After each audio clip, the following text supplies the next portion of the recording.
যে এই মহিলার কি করে বিচার হবে, একটু কি এর পতন দেখে যেতে পারবো না?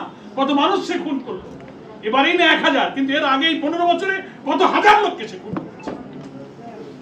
সবাই ভাবতো এর কি কোনো বিচার হবে না, কিন্তু এমন বিচার করলো দুনিয়ায়। বহু সৈন্য শাসকের পতন আমরা দেখেছি, তারা দেশে থেকেছে, মারা গেছে, জেল খেটেছে, রাজনীতি করেছে, পরাজিত হয়েছে, মাপ চেয়েছে, কিন্তু জনগণের উত্তাল আন্দোলনে পালিয়ে যায়। এত অপমান, এত লাঞ্ছনা নিয়ে এসে গিয়েছে, এবং এখন সমস্ত খুনের মামলা ওই শেখ হাসিনার বিরুদ্ধে শুরু হয়েছে, সারা দেশে শুরু হয়েছে। ইনশাআল্লাহ বিচার হবে, ইনশাআল্লাহ আপনাদের সন্তানেরা, আপনারা ইনশাআল্লাহ সে বিচার হয়তো দেখে যেতে পারবেন।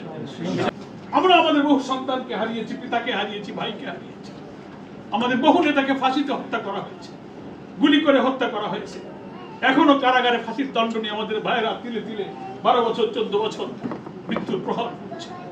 ফলে আমরা বাংলাদেশের সব মানুষ আজকে মজলুম। গোটা বাংলাদেশটা একটা কারাগার, গোটা বাংলাদেশ একটা মজলুমের দেশ। কিন্তু মহান আল্লাহর শুকরিয়া আদায় করতে হবে। প্রশান্তি এই যে আল্লাহ তাআলা বহু শহীদ, বহু রক্ত, বহু জীবনের বিনিময়ে আল্লাহ তাআলা একটা জালেম অত্যাচারী শাসককে এই দেশ থেকে বিতাড়িত করেছেন। আমরা যে বিচার চাচ্ছি, বিচার শুরু হয়ে গেছে আলহামদুলিল্লাহ। যে লোকের নির্দেশের কারণে এতগুলো খুন হলো, আপনার স্বামীকে, সন্তানকে, আপনার কোলকে খালি করে দিল, আল্লাহ তার বিচার নিজে হাতে শুরু করে দিয়েছেন। আমরা বলতাম যে এই মহিলার কি করে বিচার হবে, একটু কি এর পতন দেখে যেতে পারবো না? কত মানুষ সে খুন করলো, এবারেই না 1000, কিন্তু এর আগে 15 বছরে কত হাজার লোককে সে খুন করেছে। সবাই ভাবতো এর কি কোনো বিচার হবে না, কিন্তু এমন বিচার করলো দুনিয়ায়।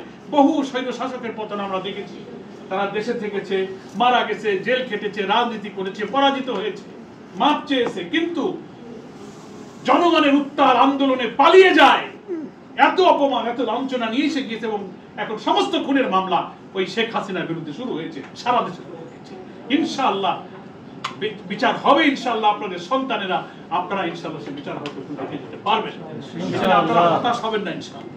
আরেকটা সান্ত্বনার জায়গা, আমাদের রফিকুল ইসলাম খান ভাই বলেছেন, আল্লাহ পরিষ্কার বলেছেন, শহীদ যারা হয়ে যায় আল্লাহ তাআলা তাদের গুনাহ মাফ করেন। 7টি পুরস্কারের কথা আল্লাহ রাসূল বলেছেন, তার রক্ত জমিনে পড়ার আগে আল্লাহ তার গুনাহ মাফ করেন। তো আমি কি চাই, আমি যদি আল্লাহর কাছে ভালো থাকি, এবার গুনাহ যদি মাফ হয়, তো জীবনে সবই তো আমি পেয়ে গেলাম। আপনার সন্তান তো কাল মরলেও মরতো, আজ মরলেও মরতো, একটু এখন কষ্ট, কিভাবে গুলিটা বিদ্ধ হলো, লাশটা পেতে দেরি হলো, কোন স্ত্রী, কোন সন্তান তার পিতার স্বামীকে দেখে তো সহ্য করতে পারে না। এই কষ্টটুকু আপনি সহ্য করেন, নিশ্চয়ই এই সবরের বিনিময়ে আল্লাহ আপনার জন্য জান্নাত নিশ্চয়ই নির্ধারণ করেছেন। এই জন্য আজকে আপনার স্বামী, সন্তান, ভাইরা যেমন জান্নাতবাসী হলো, এটা প্রশান্তির জায়গা। কারণ আল্লাহ রাসূল বলেছেন, ন্যায়ের জন্য যারা জীবন দেবে, সত্যের জন্য যারা জীবন দেবে, তারা শহীদ। তাহলে আপনার সন্তান, আপনার স্বামী, ছেলেরা কি জন্য লড়াই করেছে? একটা হকের পথে, অধিকার, তাহলে সে নিঃসন্দেহে শহীদ, সে পুরস্কার পাবে। আর এই বাংলাদেশ যে নতুন করে স্বাধীন হলো, নতুন বাংলাদেশ আমরা পেলাম, মানুষের অধিকার, মানুষ যখন ফিরে পাবে, স্বস্তি শান্তিতে জীবনযাপন করবে, জুলুম নির্যাতন থেকে বাঁচবে, ভাত, কাপড়, বাসস্থান, শিক্ষা, চিকিৎসা, একটা কল্যাণ রাষ্ট্রের শান্তিময় বাংলাদেশ যখন আমরা পেয়ে যাব, এই কোটি কোটি মানুষের শান্তি আপনার স্বামী সন্তানের রক্তের উপর দিয়ে সেই শান্তি প্রতিষ্ঠিত হবে। এটা আপনার আরেকটা সান্ত্বনা, যে আপনি গর্ব করে বলতে পারেন যে আজকে বাংলাদেশের যে পরিবেশ, এর পেছনে আমার সন্তানের রক্ত আছে, আমার স্বামীর রক্ত আছে, এটা আপনার একটা সান্ত্বনা। তাই আপনি মন খারাপ করবেন না। আখিরাতে আপনি কামিয়াবি হয়ে গেলেন, দুনিয়াতেও আপনি প্রশান্তি পেলেন। মাঝখানে কিছু দিনের জন্য আপনি হয়তো আশা করেছিলেন যে আমার স্বামী, আমার সন্তান আমার কাছে থাকুক, সেটা আল্লাহর ফয়সালা মেনে নিলে মুমিন দিল প্রশান্ত হবে, আল্লাহ খুশি হবে। কারণ এটাই বিশ্বাস করি যে আমি হাজার চেষ্টা করে এরপরে আমি তাকে রাখতে পারতাম না, এই দিনটাই তার জন্য নির্ধারিত ছিল। আলহামদুলিল্লাহ, আমার বক্তব্য আর রাখবো না।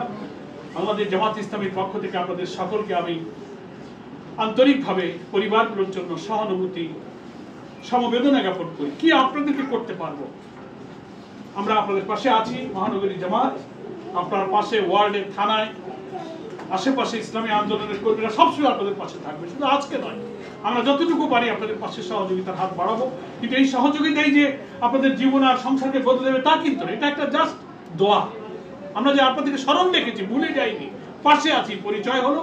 আপনার আশেপাশে আমাদের ভাই বোনেরা আছেন, যোগাযোগ রাখবে, খোঁজ খবর হবে, বিপদে আপদে ইনশাআল্লাহ যতক্ষণ আমরা আছি এই দেশ থাকবে, আমাদের তৌফিক অনুযায়ী আপনাদের পাশে আমরা জামাত ইসলামী থাকবো।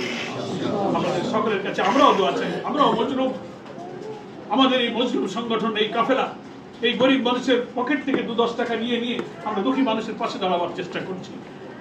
আমাদের ভাইদের অনেক রক্ত, অনেক ছাত্ররা, তরুণ ছেলেরা জীবন দিয়েছে, স্কুলের ছেলেরা জীবন দিয়েছে। আপনারা সকলের জন্য দোয়া করবেন।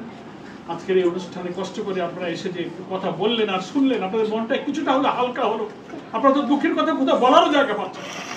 বিচার দাবি করেছেন, আমরা বিচার দাবি করছি। বিচারের জন্য আমরা সরকারের যারা মন্ত্রিত্বের জায়গায় উপদেষ্টা হয়েছে সেখানে দাবি করেছি, সরকার আন্তরিকভাবে বিচারের পদক্ষেপ নিচ্ছেন। সারা দেশে মামলা শুরু হয়েছে।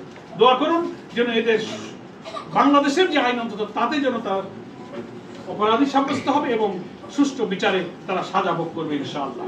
আপনাদের সকলকে ধন্যবাদ জানিয়ে